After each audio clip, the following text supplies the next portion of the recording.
Chapter 4 of He Can Who Thinks He Can by Orison Swett Marden. Freedom at Any Cost.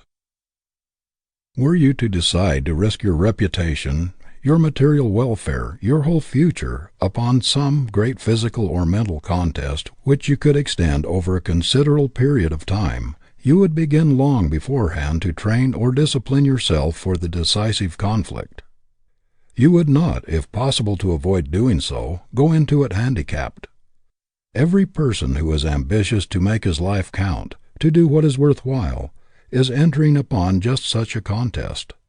In starting upon a conflict so grave, so significant, and which affects the whole future, the first thing to do is get absolute freedom from everything which strangles ambition, discourages effort, and hinders progress, freedom from everything which saps vitality, enslaves the faculties, and wastes energy, to remove every obstruction from the way and leave a clear path to one's goal.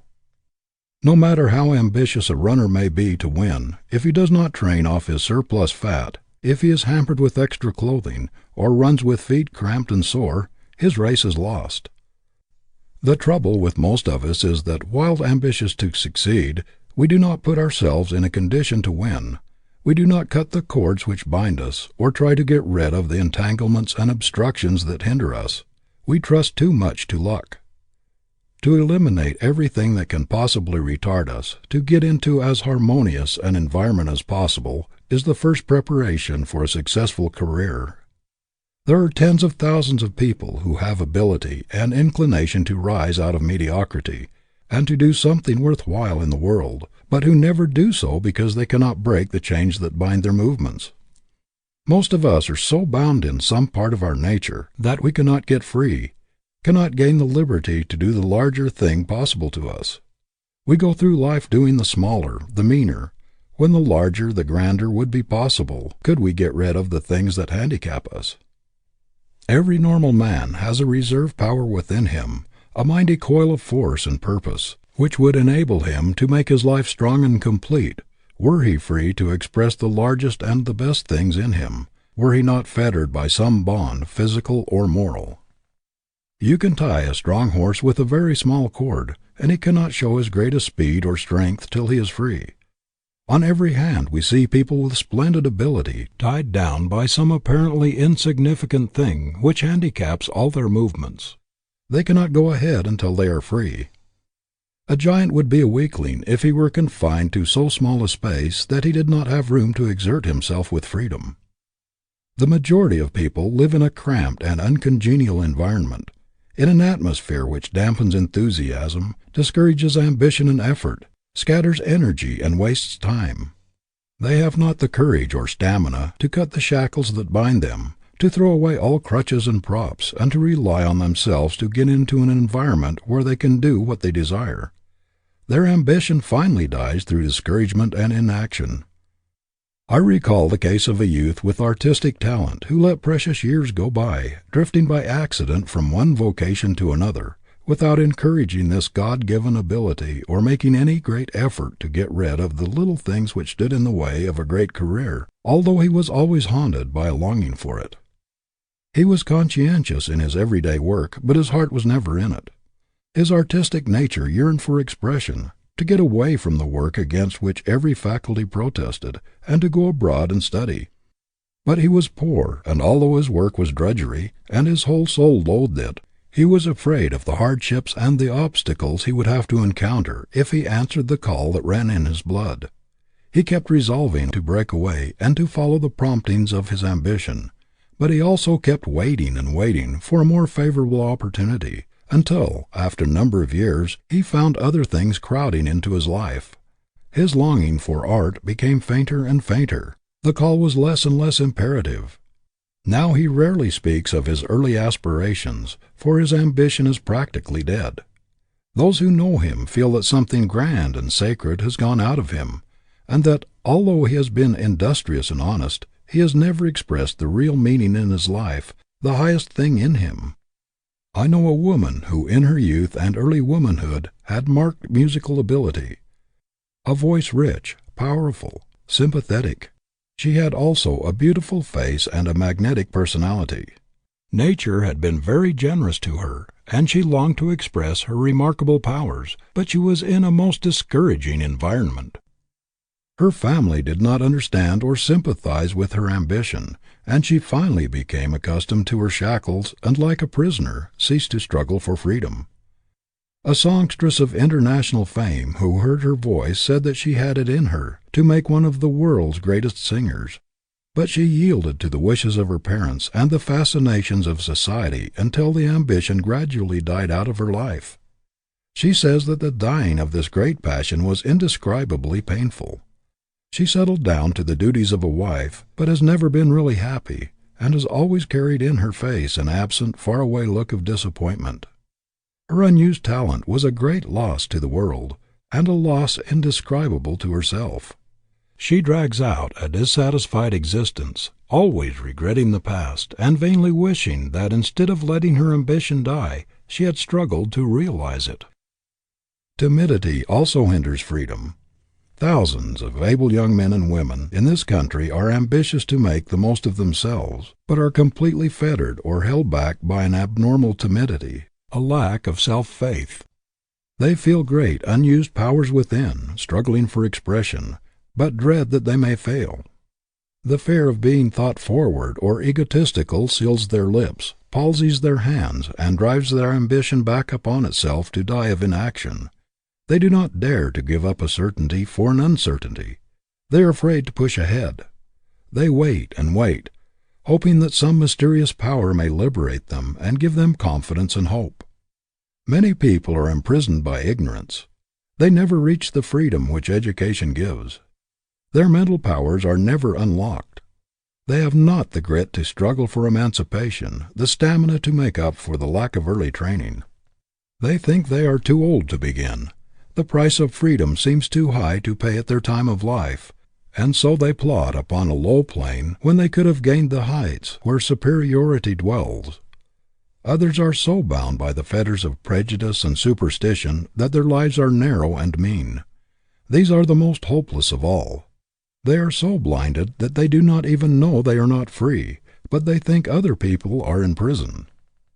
If you would attain that largeness of life, that fullness of self-expression which expands all the faculties, you must get freedom at any cost. Nothing will compensate you for stifling the best thing in you. Bring it out at any sacrifice. It often takes a great deal of friction, of suffering, of struggling with obstacles and misfortunes, before the true strength of one's character is brought out.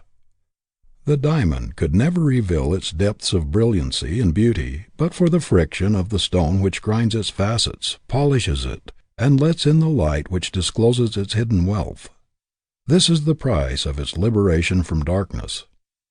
Ask the majority of men and women who have done great things in the world to what they owe their strength, their breadth of mind, and the diversity of experience which has enriched their lives. They will tell you that these are the fruits of struggle, that they acquired their finest discipline, their best character drill, in the effort to escape from uncongenial environment, to break the bonds which enslaved them, to obtain an education, to get away from poverty, to carry out some cherished plan, to reach their ideal whatever it was. The efforts we are obliged to make to free ourselves from the bonds of poverty or heredity, of passion or prejudice, whatever it is that holds us back from our heart's desire, call to our aid spiritual and physical resources which would have remained forever unused, perhaps undiscovered, but for the necessity thrust upon us. Unsatisfied longings and stifled ambitions eat away at the very heart of desire. They sap strength of character, destroy hope, and blot out ideals. They play havoc with the lives of men and women. They make them mere shells, empty promises of what they might have been. I do not believe that anybody in any circumstances can be happy until he expresses that which God has made to dominate in his life, until he has given vent to that grand passion which speaks loudest in his nature, until he has made the best use of that gift which was intended to take precedence of all his other powers. No man can live a half-life when he has genuinely learned that it is a half-life, said Philip Brooks. After we have gained a glimpse of a life higher and better than we have been living, We must either break the bonds that bind us and struggle towards the attainment of that which we see, or development will cease and deterioration set in. Even the longing to reach an ideal will soon die out if no effort is made to satisfy it. No one should follow a vocation except by inevitable compulsion, which does not tend to unlock his prison house and let out the man. No one should voluntarily remain in an environment which prevents his development. Civilization owes its greatest triumphs to the struggles of men and women to free themselves from the bonds of circumstance. No man can live a full life while he is bound in any part of his nature. He must have freedom of thought as well as freedom of action to grow to his full height. There must be no shackles on his conscience, no stifling of his best powers. Be yourself. Do not lean or apologize. Few people belong to themselves. They are slaves to their creditors or to some entangling alliance. They do not do what they want to. They do what they are compelled to do, giving up their best energy to make a living, so that there is practically nothing left to make a life. There are plenty of men today working for others who really have more ability than their employers, but who have been so enslaved, so entangled and faculty bound by debt or unfortunate alliances, that they have not been able to get the freedom to express their ability. Can anything compensate a promising young man for the loss of his freedom of action, his liberty of speech and conviction? Can any money pay him for cringing and crawling, sneaking and apologizing throughout his life, when it is within his power to hold up his head and without wincing look at the world squarely in the face? Never put yourself in a position, no matter what the inducement, whether a big salary or other financial reward, or the promise of position or influence, where you cannot act the part of a man. Let no consideration tie your tongue or purchase your opinion. Regard your independence as your inalienable right, with which you will never part for any consideration. One talent with freedom is infinitely better than genius tied up and entangled so that it must do everything at a disadvantage. Of what use is a giant intellect so restrained and hampered that it can only do a pygmy's work? To make the most of ourselves, we must cut off whatever drains vitality, physical or moral, and stop all the waste of life. We must cut off everything which causes friction, which tends to weaken effort, lower the ideals, and drag down the life standards. Everything which tends to kill the ambition and to make us satisfied with mediocrity. Multitudes of people enslaved by bad physical habits are unable to get their best selves into their work. They are kept back by a leakage of energy and vital force resulting from bad habits and dissipation.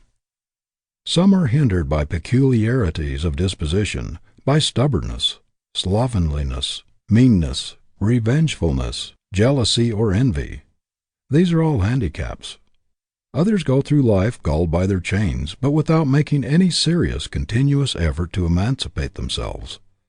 Like the elephants or other wild animals changed in the menageries, at first they rebel at their loss of freedom and try hard to break away, but gradually they become accustomed to slavery, and take it for granted that it is a necessary part of their existence. Then again, there are entanglements which retard the progress and nullify the efforts of many businessmen, such as debt, bad partners, or unfortunate social alliances. Comparatively few men belong to themselves or are really free. They go the way they are pushed. They waste a large part of their energy on that which does not really count in the main issue of life, spend their lives paying for a dead horse, clearing up old debts that came from bad judgment, blunders, or foolish endorsements. Instead of putting on speed and gaining on life's road, they are always trying to make up for lost time. They are always in the rear, never in the vanguard of their possibilities. An ambitious young man, anxious to do what is right, and eager to make a place for himself in the world, entangles himself in complications that thwart his life purpose and cripple all his efforts, so that no matter how hard he struggles, he is never able to get beyond mediocrity. Hopelessly in debt, with a family to support, he cannot take advantage of the great opportunities about him as he could if he were free, if he had not risked his little savings and tied up his future earnings for years ahead. His great ambition only mocks him, for he cannot satisfy it. He is tied hand and foot. Like a caged eagle, no matter how high he might soar into the ether, he must stop when he strikes the bars. The man who trusts everybody is constantly crippling himself by entangling alliances. He endorses notes, loans money, helps everybody out, and usually gets left. He ties up his productive ability and hampers his work by his poor judgment or lack of business sense.